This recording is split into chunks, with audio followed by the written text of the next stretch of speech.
Bon, voilà, bonjour à tout le monde. Moi, j'avais décidé de me retirer totalement à vie privée, à jouir des possibilités que la vie m'a données. Parce que j'ai tout sacrifié dans ce combat-là, qui n'est pas le mien, c'est pour vous, la jeunesse africaine. C'est pour vous, mon peuple, sur le continent, qui vivait comme des esclaves dans un camp de concentration, dans un camp de réfugiés.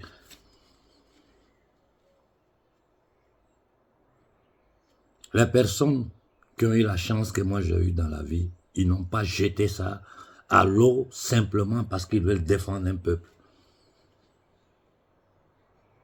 Vous n'avez pas idée des sacrifices que nous faisons. Vous n'avez pas idée des violences que nous subissons, moi personnellement. Aujourd'hui en Italie, j'ai vu reclus parce que ma vie est en danger. Je suis attaqué par le gouvernement italien. Je suis attaqué par les services secrets italiens.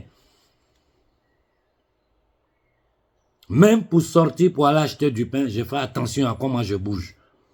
Tout ça à cause de qui? À cause de vous.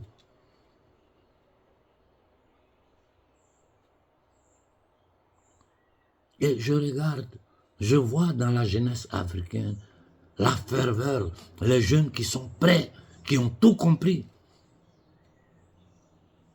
Je vois aujourd'hui des gouvernements de ces 3 pays africains qui essaient de résister.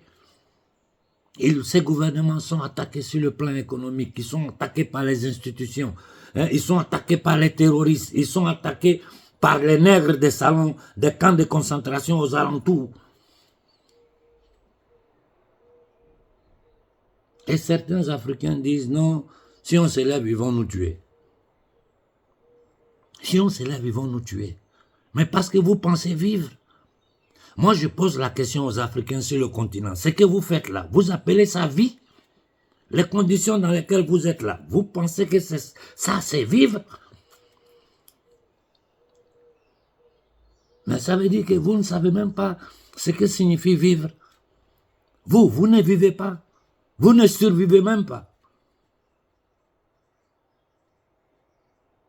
Un continent où l'eau potable est un luxe.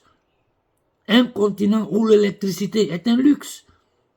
Ne parlons pas d'Internet.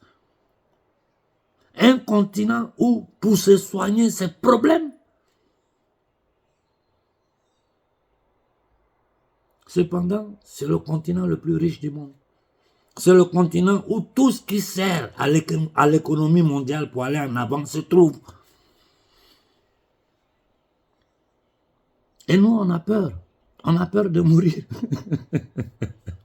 Vous avez peur de mourir. Parce que vous êtes vivant. Vous vous considérez vivant. Regardez ce qui s'est passé au Sénégal. Nous sommes assis. Aujourd'hui au Sénégal, quiconque ouvre la bouche est persécuté. La France a préparé un nouveau nègre de salon qui vont déposer sur les Sénégalais. Un peuple qui se remplissait la bouche, qui se croyait supérieur aux autres. Regardez dans quelles conditions vous êtes aujourd'hui. Toute l'Afrique vous regarde avec dédain. Le Sénégal est regardé avec dédain par tous les autres Africains. C'est la vérité, je vous dis. Et regardez autour de vous, parlez avec les autres Africains. Vous allez voir ce qu'ils pensent de vous. Macky tue, il jette à la mer. Il arrête quiconque. Vous êtes derrière les marabouts. Vous êtes derrière les prêtres. Derrière les chefs coutumiers. Les marabouts et les chefs coutumiers du Niger, on a vu leur position. Ils sont sortis, ils ont parlé, ils ont fait l'histoire de l'Afrique. Ils ont fait l'histoire des empires africains. Ils ont donné leur soutien total au gouvernement du Niger. Au Mali, on a eu même des marabouts yéyés.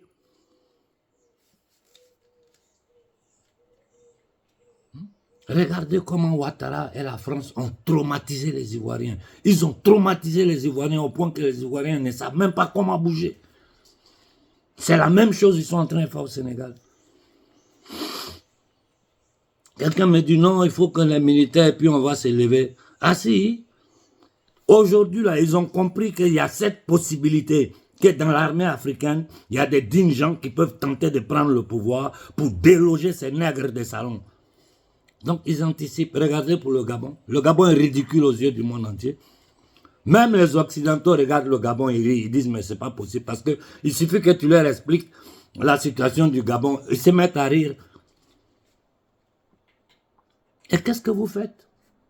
Par lâcheté, j'ai dit bien, par lâcheté, par inconscience, vous êtes sur Facebook. Les gens se mettent là, ils mettent la musique, ils parlent, ils parlent, ils parlent.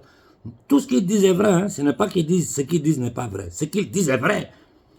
Vous mettez les likes, vous partagez. Et puis après, tout le monde va s'asseoir. Personne ne donne une direction au peuple.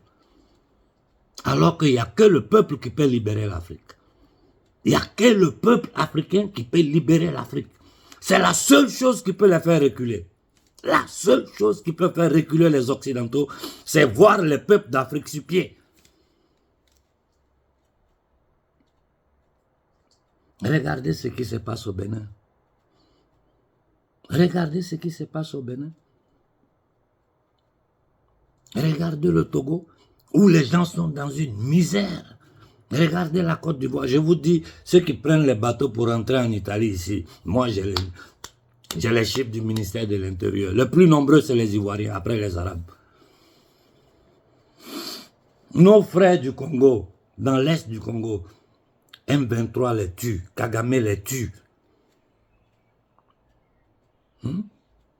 Le président, le soi-disant président du Congo, les tue. Mais ils sont sur pied dans l'Est du Congo. C'est la population la plus violentée d'Afrique. Ils sont sur pied malgré les morts qu'on leur fait. Au Togo, vous êtes assis, les gens me disent, m'écrivent, non, si on se lève, l'armée des Talons va nous tuer, l'armée des Adema va nous tuer. Mais vous n'avez pas honte. Vous n'avez pas honte. Donc ne vous lamentez pas. Ne vous plaignez pas. Parce qu'aujourd'hui, tout le monde sait la vérité. Et le plan criminel, génocidaire qu'ils sont en train de préparer à l'Afrique, tout le monde le sait.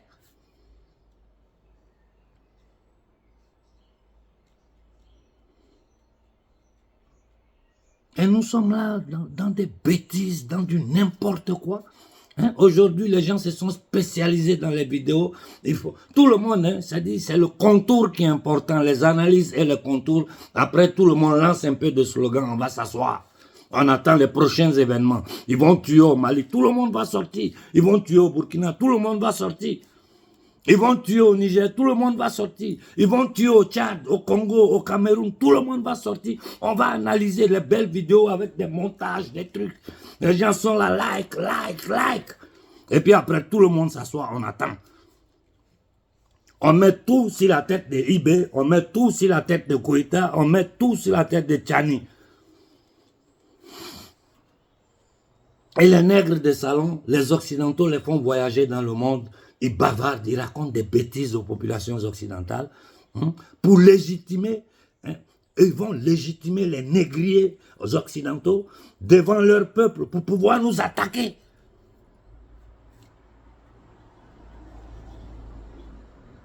Nous, on a quoi à perdre encore? Dans notre condition, l'homme noir, là, il a quoi à perdre? Je suis le seul en Afrique. Je suis le seul en Afrique qui tient ce discours-là. Tout le reste ne font que de la politique. Tout le reste ne font que de la politique. J'ai dit toutes les analyses qu'ils font sont justes. Et ces analyses-là, ce n'est même pas un seul qui fait. Il y a des milliers de jeunes Africains aujourd'hui sur la toile qui font ces mêmes analyses. Ils ne sont même pas plus efficaces que ces jeunes Africains d'aujourd'hui. Moi, je vois une nouvelle génération encore plus efficace que ces faux panafricains. La seule chose qui fait peur aux négriers occidentaux, c'est qu'un peuple se lève. Partout où un peuple s'est levé, les Américains ont reculé. Partout où un peuple s'est levé, les Français et les Anglais, ils ont reculé. Voilà pourquoi ils font tout pour étouffer ma voix. Voilà pourquoi ils font tout pour étouffer ma voix. Et regardez par exemple sur Facebook, il y a des panafricains, si tu les attaques sur Facebook, immédiatement Facebook te bloque, il ferme ton compte. Même Macron, on l'attaque sur Facebook, il n'y a rien. Mais il y a des panafricains, il ne faut pas dire leur nom, sinon Facebook bloque ton compte. Posez-vous les bonnes questions. Prenez vos responsabilités. La responsabilité, elle est d'abord individuelle. La prise de conscience, elle est d'abord individuelle, avant d'être collective. La lecture du monde, dans sa réalité des conditions de l'homme noir, j'ai dit l'homme noir dans ce monde-là, elle est sous nos yeux. Les Occidentaux, quand je discute avec les Occidentaux, eux-mêmes me disent, mais c'est pas possible qu'on arrive. Ce n'est pas, mais comment? Ils sont dépassés par ce que leurs gouvernements font. Mais quand nous réfléchissons ensemble, qu'eux-mêmes ils se rendent compte qu'eux-mêmes ils n'ont pas de gouvernement, que c'est des gangsters qui sont à la tête de leur pays, qu'il y a une petite élite satanique qui dirige le monde à travers la force, l'illusion démocratique en Occident. Les politiciens français, ce n'est que des mercenaires. Toute la pourriture qui sont, tout le monde est au courant. C'est la même chose en Italie, en Allemagne, partout. Donc nos petits nègres des salons là, c'est-à-dire c'est des juniors devant les politiciens occidentaux. Mais ici au moins là, quelle que soit la crise qui frappe ici là, ça n'a rien à voir avec l'Afrique. Ça n'a rien, c'est-à-dire nous en Afrique, on n'a pas le minimum vital. On n'a pas le minimum vital. Et vous savez qu'ils ne vont pas s'arrêter. Vous le savez très bien. On attend les prochains morts pour aller liker des gens qui ne font que bavarder, qui n'ont pas le courage parce qu'ils savent que quand ils disent au peuple africain de te lever, les gens viennent sur toi. Voilà pourquoi ils sont sur moi. Et vous êtes là comme des idiots sur Facebook, des moutons, like, des commentaires inutiles. Ça sert même si après ça nous passons à l'action. Dans la condition où nous sommes aujourd'hui, nous sommes en pleine guerre contre notre peuple. J'ai dit, on est en plein dans une guerre contre notre peuple. Écoutez les discours de Macron. Lisez entre les lignes quand il parle. Là. Lisez entre les lignes. C'est clair, nous on ne bouge pas. Et on va tout faire pour rester là. Mais le peuple du Niger est sur pied. Moi je crois que c'est inutile que je prenne trop la parole, non? C'est inutile que je continue comme j'ai fait ces derniers temps, tous les jours sortir prendre la parole. Parce que quand les gens ne savent pas, tu peux dire, bon, tu es obligé de le faire pour faire comprendre. Mais aujourd'hui, dans nos villages, les hommes les plus humbles d'Afrique, les cultivateurs, les ouvriers, les chauffeurs, ceux qui travaillent dur, c'est ce monde-là qui m'écrit à moi, qui m'envoie des vocaux pour me dire qu'on arrête, ils discutent avec moi. Ceux que vous appelez leaders là, ils ont déjà répondu à quelqu'un parmi vous? Je suis le seul dans ce combat qui n'a jamais demandé 5 francs à quelqu'un, qui n'a jamais accepté 5 francs de quelqu'un, qui n'a jamais demandé d'être financé par quelqu'un. Tous les voyages, tout ce que j'ai fait, je l'ai fait de mes propres poches. Quand je ne peux pas, je ne bouge pas. Parce que je veux rester libre pour libérer l'Afrique. Et je vous dis, si nous libérons l'Afrique, ce n'est pas l'Afrique que nous libérons, c'est toute l'humanité. Parce que tout le système est basé sur le vol, le pillage, l'exploitation de l'Afrique, de ces matières premières dont nous, Africains, nous faisons partie. Parce qu'ils nous considèrent comme une matière première.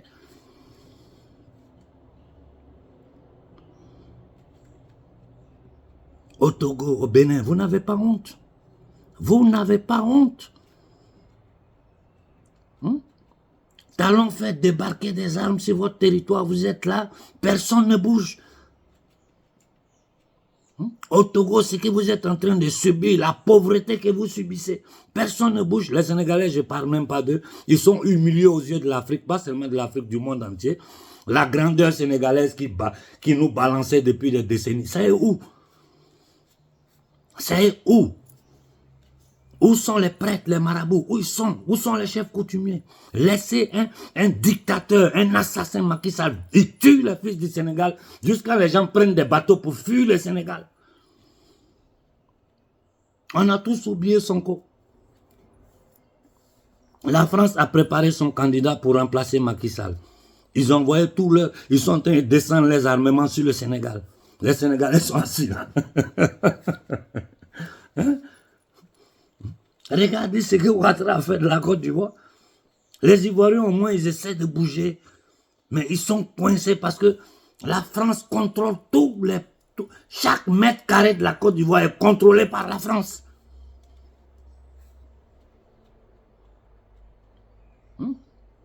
Mais ce n'est pas possible. Des gens comme Ouattara, ce sont des démons. Ce sont des démons. Des gens comme Kagame, ce sont des démons. Bon, moi je vais vous regarder sur Facebook, continuer à faire vos shows avec vos opinionistes, vos leaders. Bon, faites-les. Hein. On attend les prochains mois, ça ne va pas durer d'ici quelques heures, quelques jours. Ils vont taper quelque part, parce qu'ils ne vont pas arrêter. Et vous allez ressortir encore dans ce même jeu-là, comme si on était au cinéma, c'est Netflix, c'est un film, c'est pas une réalité. C'est le sang de notre peuple qui est versé. Ceux qui sont morts au Mali dans le bateau, personne ne va les rendre à leur famille. Ceux qui sont morts dans les camps militaires, tous ceux qui meurent partout en Afrique, personne ne les remboursera à leur famille. Aujourd'hui, c'était la famille de l'autre. Demain, toi qui m'écoutes, ça sera un membre de ta famille. Depuis 600 ans, nous subissons.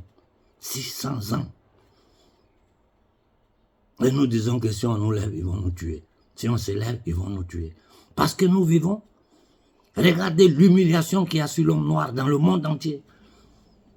Nous sommes les plus humiliés, les plus piétinés. Tu es ici en Occident, tu écoutes parler d'immigration, tu te dis, mais c'est pas possible. C'est pas possible. C'est des êtres humains, on parle comme ça. Tous nos objets d'art sont volés. Ils ont pillé l'Afrique, toute notre culture, volé nos objets d'art. Tout est dans leur musée ici.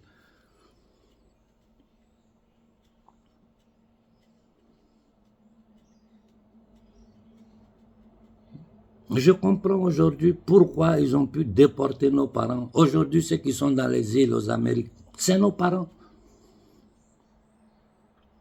C'est nos parents. C'est des Africains comme nous. Ils ont pu le faire parce que nous sommes restés en inertie à cette époque. Ceux qui ont tenté de lutter contre eux ont été tous éliminés parce qu'ils n'ont pas eu le soutien populaire. Samori Touré, comment il est fini à Guélemou? Béhanzin, comment il est fini? Cheikh Amadou Bamba les a combattus toute sa vie.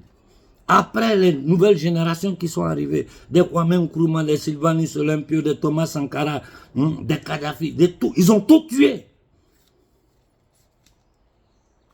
Nous travaillons, ils prennent notre argent. Nous travaillons, ils prennent notre argent. Nous n'avons pas d'eau, nous n'avons pas de courant, nous n'avons pas d'école. On ne peut même pas bouger. Les gens me disent, non, il faut prendre la nationalité italienne. Je ne prends pas la nationalité italienne, je ne suis pas italien.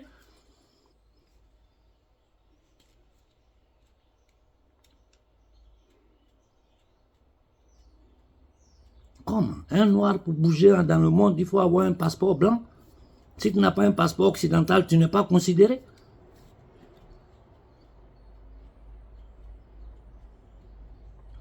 D'abord, eux-mêmes, la société occidentale, ils veulent les tuer. On est ici, nous qui sommes en Occident, on voit tout ce qu'ils sont en train de leur faire, tout ce qu'ils sont en train de préparer contre eux. Ils ont recommencé encore avec leurs bêtises d'inoculation des peuples occidentaux. Ils sont en train d'imposer on est en pleine dictature en Europe. S'ils osent faire ça ici en Europe, vous pensez que c'est nous, Africains, ils vont hésiter? Vous pensez qu'on va s'asseoir à liker et puis ça va finir? D'abord, eux-mêmes, demain, ils peuvent couper Facebook et puis vous allez faire quoi? Ou on ne pourra même plus se parler entre nous là. Vous allez faire quoi? À chaque fois qu'ils doivent opérer dans un pays, ils coupent Internet. Tout le monde est bloqué, on ne sait même pas ce qui se passe dedans. Vous avez une chance, je vous le dis, hein, vous avez une chance. Je vais vous faire écouter le vocal qu'un jeune frère m'a envoyé. Vous avez une chance, hein. La seule chance, c'est suivre ce que je suis en train de vous dire. Si vous ne le suivez pas, vous êtes foutus. Ouais, le père Doyen Konaré, je te souhaite déjà bonne chance dans ton combat. Et ce n'est pas mon combat, c'est votre combat. Déjà, bonjour au passage. Le père Doyen Konaré, il a reçu ton message, vraiment, ça m'a attristé, hein, franchement. Il a fallu que je sois en pause pour que je te fasse un vocal. Il t'a même fait un message, tu m'as répondu, j'ai compris, Doyen. Mais Doyen, faut savoir que le combat, comme le Doyen Banakali l'a dit, il dit, si tu veux faire un combat pour les Africains, il ne faut pas compter sur les Africains, il faut compter sur le vrai Dieu. Doyen, ça a été toujours comme ça. Quand tu prends l'histoire du monde, ça a été toujours comme ça. Surtout les Africains. Moi, je ne comprends pas. Vous voyez la vérité, mais vous voulez déjouer, vous voulez décourager les gens. Mais nous sommes déjà engagés dans un. Nous sommes beaucoup dans le combat. Il y a beaucoup de têtes. Ça, on le sait. Il y a beaucoup de têtes. Mais en même temps qu'il y a beaucoup de révolutionnaires, il y a beaucoup aussi qui comprennent. Si tu dis que toi, tu ne veux pas, on fait comment? Si tu dis que tu t'es retiré, tu ne vas plus prendre la parole. Sachant que le combat est en train d'être gagné. C'est vrai, ça sera dur. On va perdre beaucoup de personnes. Même moi, je peux être aussi dans les dommages collatéraux. On ne sait jamais. Moi, il m'en fout de ça. Il m'en fout de ma vie. Mais je veux que l'Afrique soit devant. Si toi, tu abandonnes, on fait comment? C'est pas bien, donc s'il te plaît, faut essayer de voir quoi. Déjà, il y a ta dernière vidéo où tu étais en t-shirt rose. Ta dernière sortie, ta dernière vidéo où tu t'adressais à la population française. Ils ont mis ta vidéo sur une page. Il était identifié tout à l'heure. Tu as eu 1500 commentaires. Tout était positif. Tout ce que tu as dit là, tous les Africains ont commenté. Même il y a des Français qui t'ont donné raison. Toutes tes vidéos étaient très positives. Tous les commentaires étaient positifs. Rare, il s'allait visiter dans les commentaires, un à un, il a lu des commentaires. Vraiment, tu vois que quand vous parlez, tu vois quand il parle comme ça, ta voix porte. Avec ça, tu viens abandonner le combat. On fait comment? Toi, on fait comment? Si tu dis que tu ne prends plus la parole. Attends, tu connais bien les Africains. Nous, c'est des gars, on se décourage vite. Non, il faut vous, pour nous pousser de l'avant. Plus tu parles, plus aussi, tu vois, on s'élève, quoi. Donc, s'il te plaît, lis ce message et puis pour moi. Il te remercie. Prends son étoile, cachage de une vie. Vous voyez, ce sont ces jeunes Africains-là qui me font tenir sur pied. Moi, ce n'est pas les commentaires des gens-là qui m'intéressent. Ce que j'ai dit, tout le monde sait que c'est la vérité. Je ne dis rien d'exceptionnel comme tous ces affairistes que vous appelez leaders là. Je ne dis rien d'exceptionnel plus que les jeunes vidéomans. Si je connais les dessous de la table, j'essaie de vous expliquer le pouvoir profond. Mais à part ça là, les analyses que tous les jeunes vidéomans font là, c'est ce que vous appelez leaders là, ils font. Mais qu'est-ce qu'on fait? Quand tu poses cette question-là, personne ne répond. Personne n'a le courage de dire aux Africains, levez-vous. Personne n'a le courage de dire aux Africains, si la France nous attaque, brûlons les ambassades françaises. Personne n'a le courage. C'est nous les extrémistes. Nos grands-pères ont été déportés, nos aïeux ont été déportés, nos pères ont été déportés. Nous travaillons, ils vivent de notre sang. Ils détruisent notre écosystème. Ils ont tout détruit sur notre continent. Ils nous pillent du matin au soir. Avec la complicité de ces nègres des salons. Alors que le problème là, il est facile à régler. Je le répète, le problème est facile à régler. Si le Bénin s'élève demain Talon tombe. Si le Togo s'élève demain Yadema tombe. On ne peut pas faire une révolution sans qu'il y ait des sang versés, hein, c'est pas possible. Il n'y a pas dans l'histoire de l'humanité où un peuple s'est levé pour reconquérir sa dignité et puis il n'y a pas eu de mort. Il n'y en a pas. Nous autres là, moi qui ose dire ce que je dis là, vous n'avez pas idée de ce que ce que moi j'ai subi. Vous n'avez pas idée. Mais je ne viens pas sur la toile pour en parler. J'encaisse. Parce que quand tu décides de te mettre devant un peuple pour guider ce peuple-là, tu dois encaisser, tu dois être assez solide, carré. Mais quand on arrive à un moment où l'attaque est quasi évidente, la violence sur notre peuple est quasi évidente, attaquer le Mali 2 fois le même jour, attaquer le Burkina, des notes qui sortent qui veulent assassiner les dirigeants du Niger. Nos frères au Congo, ils sont en train de les massacrer. Faire du Tchad une base militaire française. Le Sénégal, une base militaire française. La Côte d'Ivoire, une base militaire française et occidentale. Et nous, on dit qu'on a peur. On a peur de mourir. Quand on n'a pas à manger, on n'a pas à boire, on n'a pas à se soigner. On ne peut même pas voyager dans ce monde-là si on ne monte pas dans le bateau. Ah, peuple d'Afrique, faites une profonde réflexion. Bon début de semaine à tout le monde. Si vous ne m'entendez pas, je n'ai rien, je suis en bonne santé. Seulement, je m'assois, je vous observe, vous vos likes et vos choses sur Facebook. On attend les prochains morts, les prochains cadavres, la prochaine attaque. On ne sait pas s'ils vont tomber un de nos gouvernements. On ne sait pas ce qui va se passer. Eux, ils sont au travail, ils sont à l'action. Restez là et continuez à donner des likes et restez assis. On va voir ce qui va nous arriver. Bon début de semaine à tout le monde.